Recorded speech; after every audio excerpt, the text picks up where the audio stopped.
Hey guys.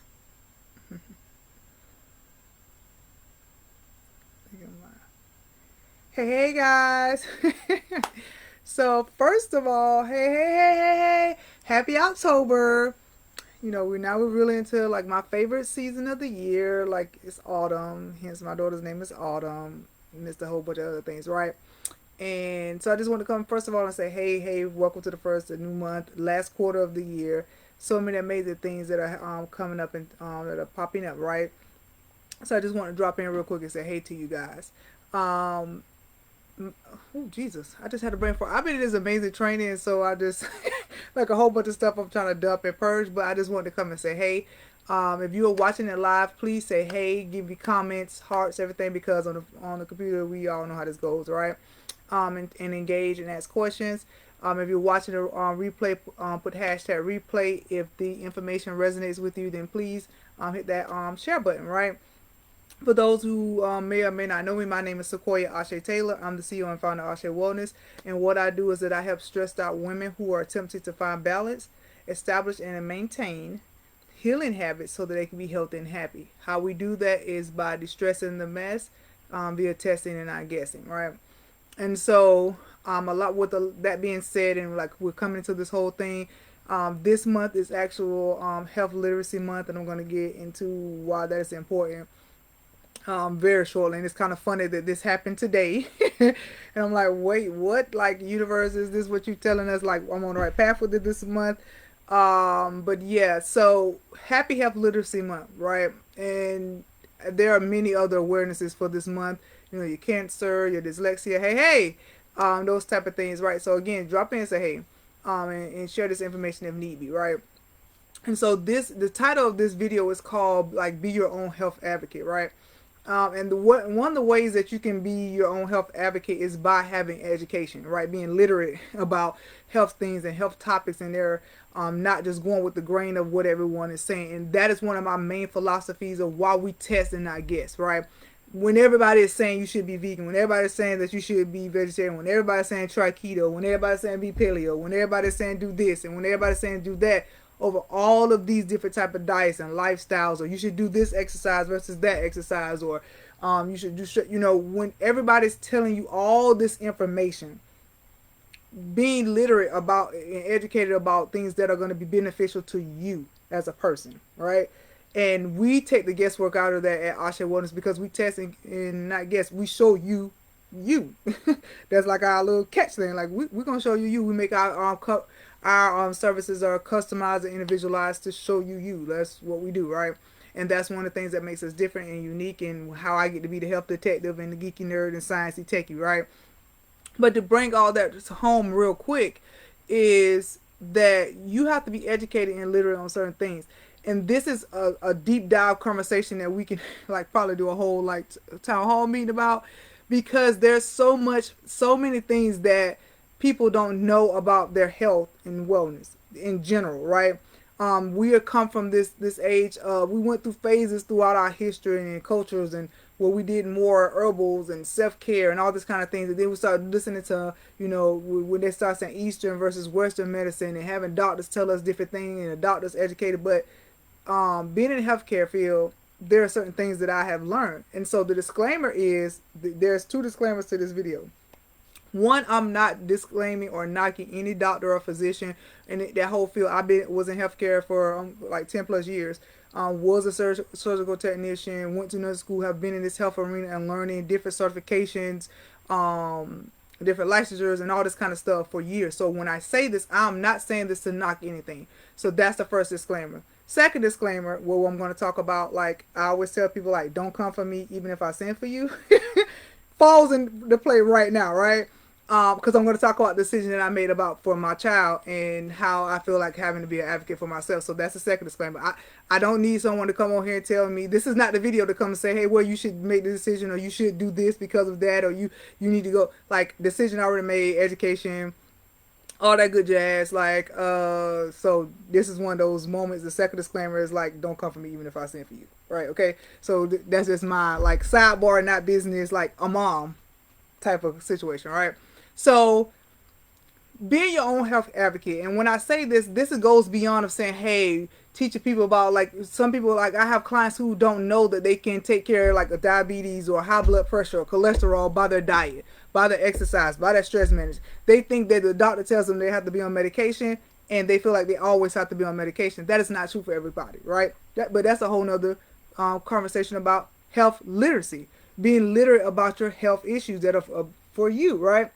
And so when it comes to this thing about being literate and educating yourself, you have to step outside the knowledge also of just what being presented to you. We all know that Facebook gonna show you certain things. If you Google, your Google search is based off the things that, like, algorithms and stuff that you've looked at. So I can Google the same topic that you Google, and you may get two different responses or two different results. We know this. There's like a whole documentary like that proved that just talked about this on Netflix. So if you don't believe me, like, go look at it. They go behind the back scenes about the techie part of that.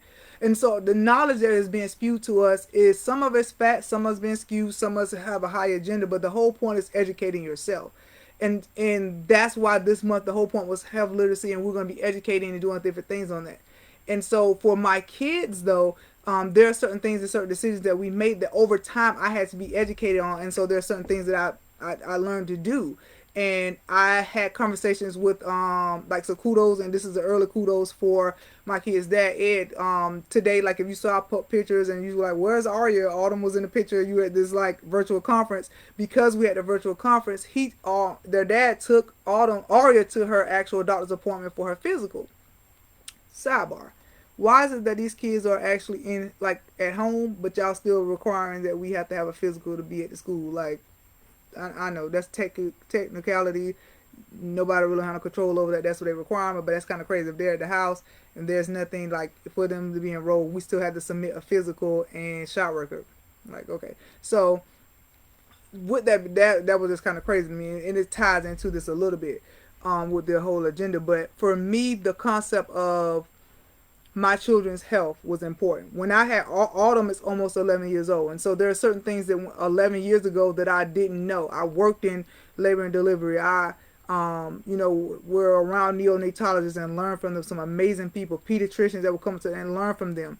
And so when I had Autumn, the natural progression of things, because that's what everybody was doing and was taught, was that when you have your child, you get shots. They go and have their visit and their appointments, you get shots, and then they keep going because they have to have a shot record for when they go to school, and then, up until a certain point they get shots. Now the disclaimer is, I'm not against getting shots and stuff like that, but I am against like when you get them, or is it always that you should get them in a predestined time, or being forced upon you, or like a certain way, right? And yes, there's been studies and tests that says this is beneficial, but the decision is mine, right? And so with Autumn, we went more of that traditional route. And I think certain things that came up with word of this education on myself, when we had Arya, her dad and I, and we're still together at the time, and we decided we were not going to vaccinate her during her early years. She was going to get vaccinated when we started her going to school, like when she actually started going to kindergarten. It was going to be around a whole bunch of people that was going to, school systems and all that kind of stuff. We was going to delay vaccination. So we went through the process of getting her a religious exemption form. And so she was exempt even when she went to like daycare. She went to a private center. She was exempt from, we always had to still get her physical, but she did not have to have shots. And it's very interesting because it's like, okay, you got to that point, and this is where this whole being literate and being an advocate for yourself. We've been going to the same pediatrician, won't call their name out here because that's for not. They're not the only one who has the stop process, but you've been seeing her this whole time, right? And so we've had the exemption. She has not had shots up, as she had her first, I think, the 4-month shots or whatever. But then it was like, okay, we're not gonna do that. We're gonna wait, just because of like cognitive stuff and all this kind of stuff, right? You can watch this video called documentary called Vax if you want to have a little more information. But so we decided to delay vaccination. Now this pediatrician office knows this because you've been seeing her, and then yeah, right. So she has Adam. So he takes her to her appointment today, and they say, hey, it's time for her to get the vaccination. She was like, well, we did say that once she got done with, we got closer to school, that we were going to do that. But right now, with all this COVID stuff going on, y'all are testing out this vaccine. We don't really know what y'all really giving them, because we don't know if you putting the stuff in the vaccine. We don't really know what's going on, so we're going to delay a little bit longer until she actually get ready to go to school, till we really know what's going on. There's many already several colleges have posted and said that they are like doing trials, right? And so you don't know if they're doing trials. They say they're not. That whole propaganda of what you really getting, right? So we was like, okay, we'll delay it till she actually goes into the school building, which was the decision that we made from the beginning. It's just that we thought she was gonna be going to kindergarten, and we didn't know anything about COVID was gonna happen, right? So we're like, okay, we'll delay it till when she going to school, and so then the doctor, like the nurse says, oh, okay, well, that may be an issue. The doctor's gonna have to come talk to you, and he's like, okay, why, right? And so he's having the conversation. They're doing her physical, doing her vitals, doing her weight. Aria's a tall child to be 5. She's tall, lean, skinny. You know, she says she's, you know, are you thick or are you fat? She thinks she's thick. Um, but she's very tall and lean. So on percentiles on everything, vision. They did vision tests, hearing tests. Everything's on point. Blood pressure, everything. You know, the traditional stuff. And so then he's sitting in the room until the doctor comes in, and she's like, well, I'm going to advocate to you as to why you should get vaccines right now, and these vaccines need to be done. And he's like, okay, well, we have already talked about this before, and like she hasn't had vaccines up until this point, and we're going to wait till she has to go in the school building because we want to know what's going on with this COVID thing, right? And so she was like, well, and he said, well, I'm going to be an advocate for my child and tell you, no, we're not going to do that. We're going to wait because she's at home and it's not, you know. And so she was like, well, if you guys decide not to get her shots today, then you're going to have to find you another pediatrician. Because her exact, he said that her exact words were, we strongly advocate for vaccinations during this time. So people who don't have, you know, their kids don't have vaccinations, they can no longer come to our practice. Now, this has to be something new because again, she's 5, almost 6 years old. So y'all tell me what you think. Like, where this come from? When did you adopt this policy that she's been going to, you know, and her sister been going to for years? So what about we switched her right when Aria was born? So maybe right around a year before that. So at least for 5, 6 years they've been going. So when did this policy begin? That if someone doesn't have, so even if it's a religious reason. So if you have a religious, there are certain religions or certain beliefs that they don't do vaccinations. So even based off religious beliefs, they would not accept this person because they don't do religious exemptions for vaccinations. So when did this ordinance come up? So he was like, well, we'll be just discontinuing our, because even if we decide to get them in January, we won't, you know, that whole point of being forced or be a part of our whole agenda, we will, like that whole concept of being like basically threatened, saying, oh, if you don't get vaccinations, we won't allow you to come into our practice. That new policy that you guys have, yeah, we'll just go ahead and find a new pediatrician because we're not going to like let you deter us. And so kudos to him because usually I'm the person who's advocating for that. But like he said, we've had this conversation and the concept and the original plan was to do it when she get ready to go to kindergarten, to space them out, even still, not just give her a gang of different things. But the whole point about them being home and then y'all doing the stuff with the COVID vaccine, he was like, okay, well, we need to have that discussion. What do you guys recommend? We'll have a discussion. So it wasn't even still a hard no, but it's the fact that you said that, oh, if we don't do vaccines and start on that process today, she can no longer come to your practice. And so some parents will be afraid and say, oh my God, because of this and that and the third, I'm going to go ahead and do it. So how many people have they told that to, and those people complied? Out of fear, out of lack of knowledge, out of lack of understanding, out of saying, oh my gosh, the whole change, because it's the doctor saying that. How many people have done that? This is why being literate on your health issues and being your own advocate, And the one thing that he told me that he came out, he was like, I feel empowered because I was my own advocate I was the advocate for my child because she was really pressuring me and like basically kind of like threatening in a way. Like, okay, it's a huge loss if I'm not going to be able to go to this pediatrician anymore because I don't want to subscribe to her doing that today. I want to research and get more information. I wanted to educate myself on the information she was providing me. And so because he didn't do it today, she can't go to that practice unless she go ahead and get the shots done. So it's like, when did this come up? So empowering yourself, and I'll show you, I had the power to change and make things happen. You have the power to be your own advocate.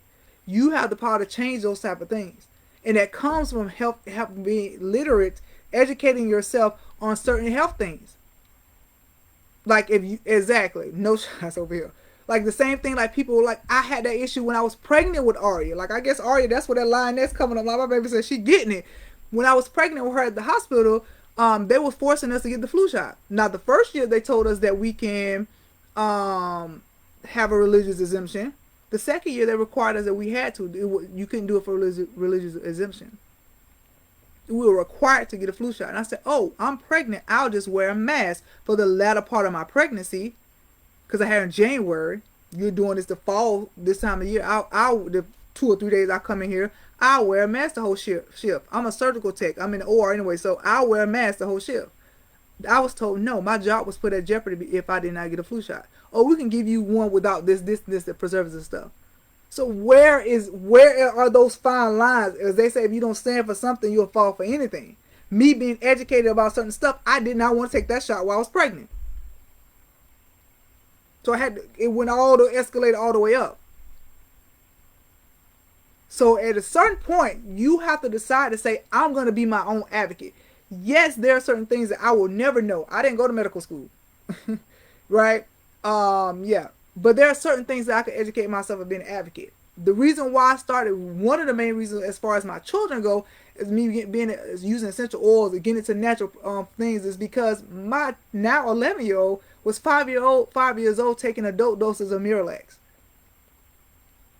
And then so she was taking adult doses of Miralax, and of course she was going to the bathroom a lot, but also she was going to the bathroom a lot. So then I had to go and say, oh, ask my mom the old school way of checking, like when you have to go to the bathroom, like what old people tell you to do. Right, stop. Like what old people tell you to do when you stop, like you take a little flour in the water. So we're doing Miralax, adult doses of Miralax, and having to do the flour in the water, just like check it so that she doesn't go.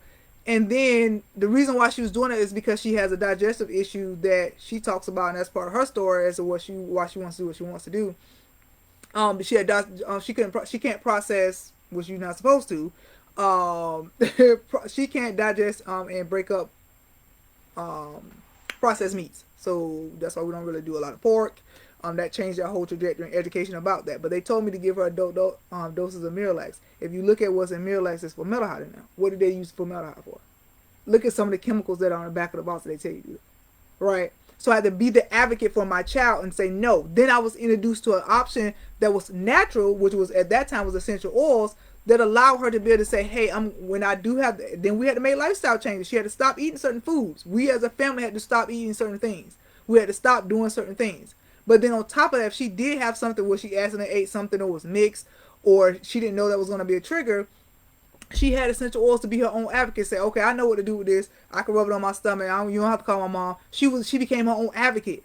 So when you and I'm speaking specifically to, like, today I was cheering like the kid's dad because, okay, educate the woman, you educate the world. Me educating him and telling him about those things and us having the those conversations, he was able to stand on his own 2 feet and say, no, I need more education. I need more information, and you can't get mad that I want to make a decision today about that. And then the kids now, they get to be advocates for themselves as well. Right? You don't always have to fall for the thing, or you can ask for more information. That's why they, like, you ever heard of somebody saying, well, I need to get a second opinion or a third opinion. And no, this does not come across and apply to everything, to everyone, everywhere. There are certain things with health stuff, I'm like, come on now, this gonna get this done and quit playing, right?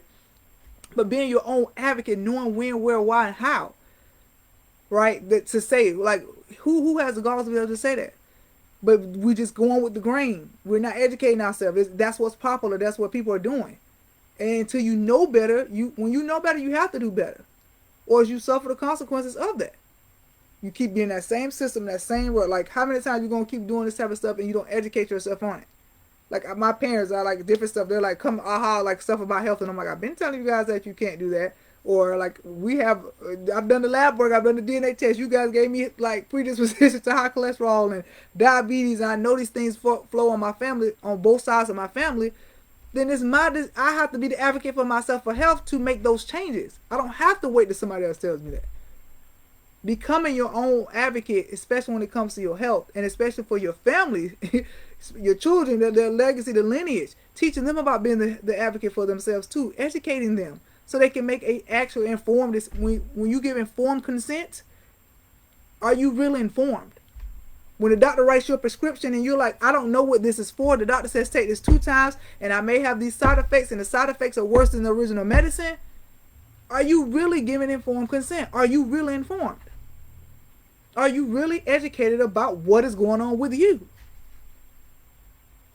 And you have the right to do that. That's why you have to sign the document that said they gave you informed consent. You have to be informed. And so sometimes you have amazing doctors out there that will give you all the information in the world. They would tell, I can name, so they be like, look, from A to Zulu, they will test and tell you, right? But then you also have some people who just like, even doctors, some of them like, okay, we just don't know.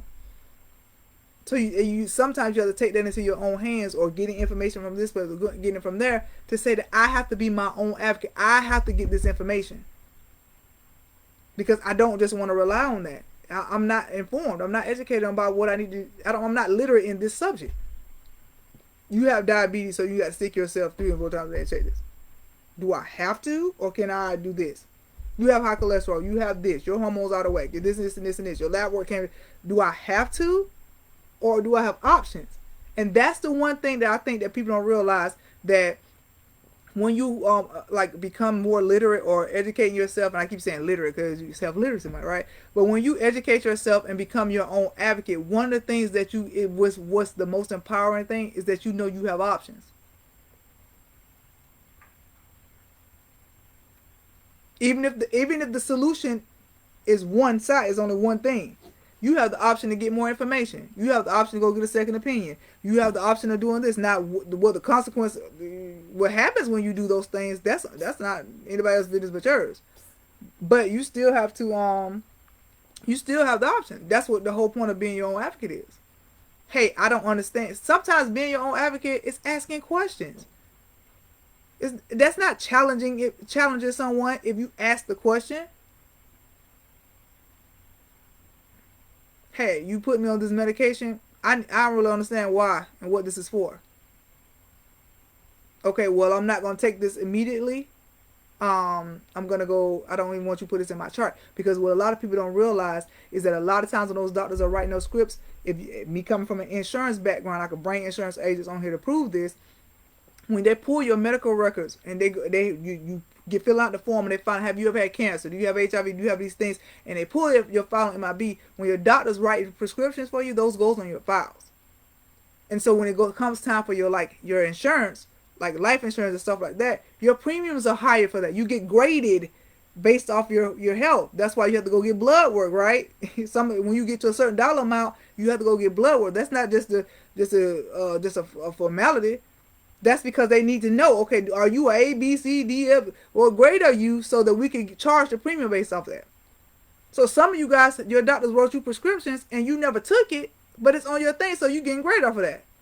Or you don't understand what that medication is. They try 5 different ones, and you don't understand what that means. So it's deeper than just a physical thing. This comes in other areas of your life. How this is one, I hate, and I'm not a conspiracy theorist. This is actual proof. Fact, I could pull some people right now that do insurance, right?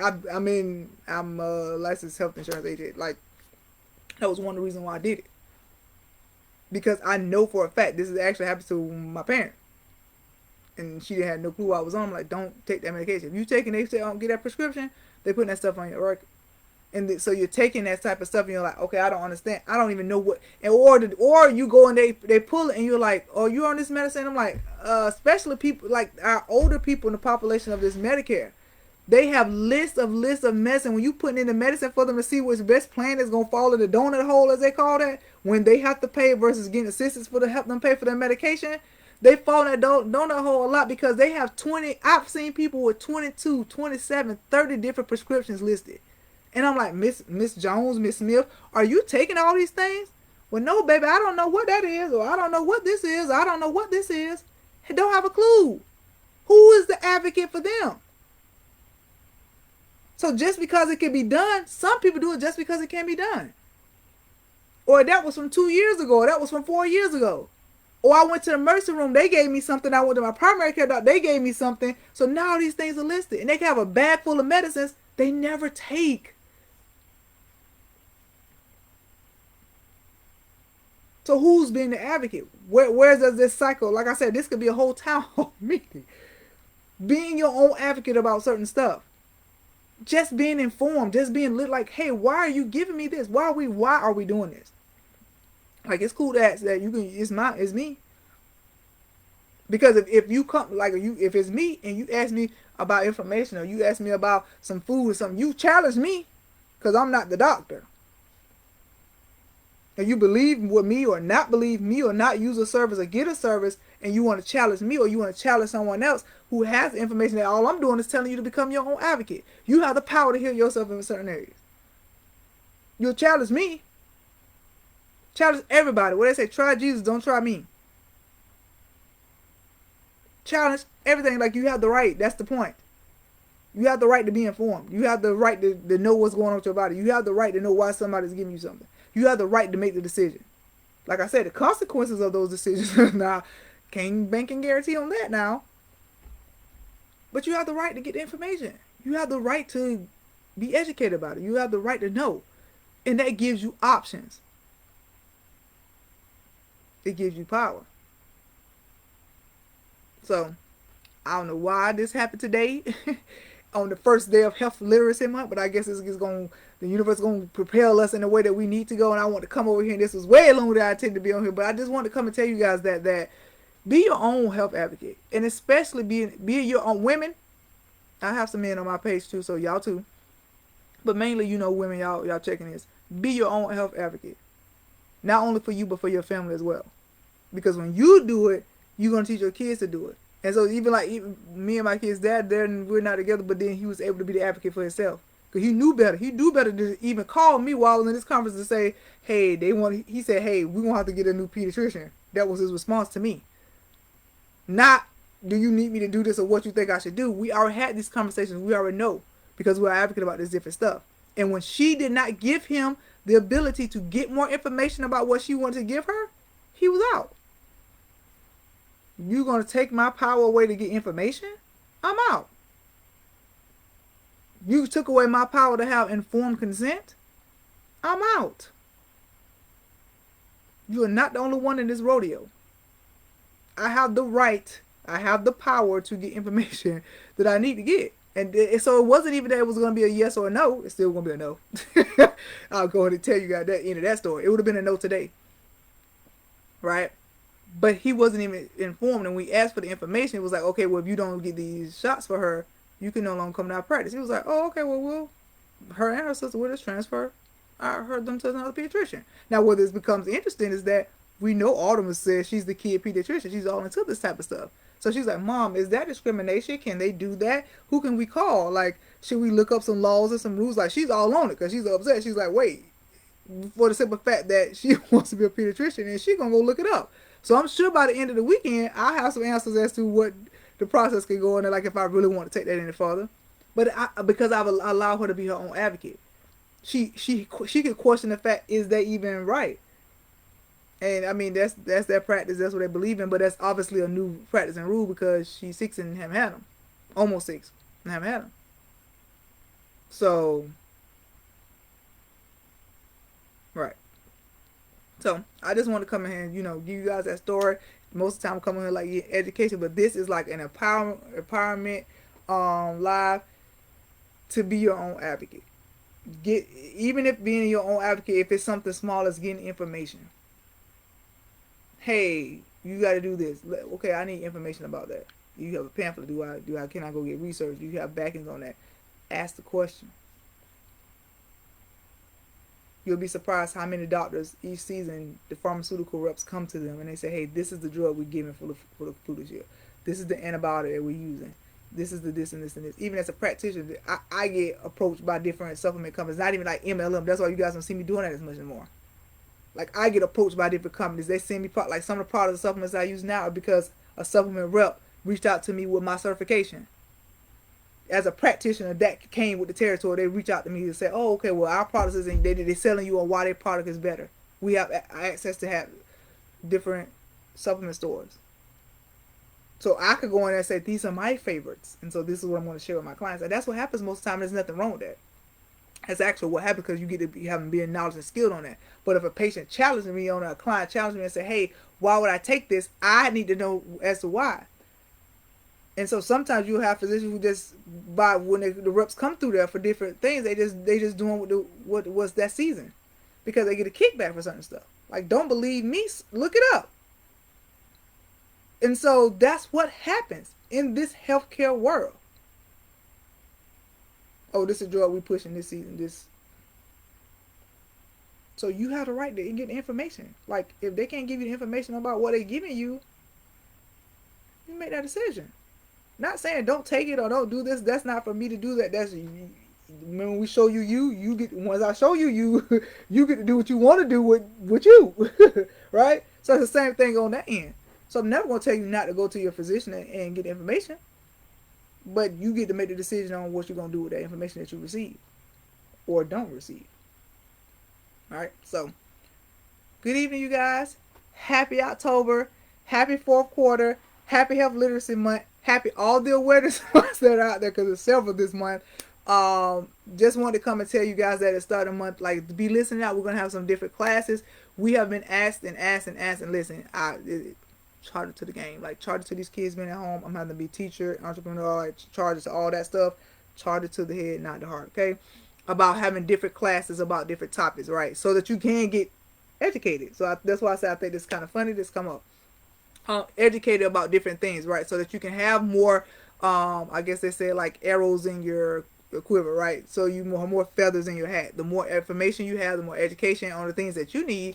Doing that. So we're gonna have different subject matter experts that come this month to talk about different things, and different topics. And the cool thing about what I do, I stay in my lane. I know what I do. I'm good at showing you and getting those in your business about your testing and helping you not guess about stuff no more. Stop guessing, right? But then I have a plethora, in the words of my great friend Arlene Camelot, I have a plethora of friends, practitioners, experts, doctors, nurse practitioners that are great in all their things, right? So some of them talk about healthy living, like removing toxins. Some of them talk about essential oils. Some of them talk about CBD. Some of them talk about essential oils and all this good jazz, and even flower essences and Reiki and energy and all this kind of stuff. So I have a plethora of friends in this health space, right? Why you should get massage therapy and chiropractors and aroma. All I can keep going down the list, right? So our goal is to start bringing those classes to you guys, so that you can start getting education. Because sometimes the reason why you can't make an informed decision because you don't know, you ain't informed, you don't even know this stuff exists, or you don't know how that plays out, or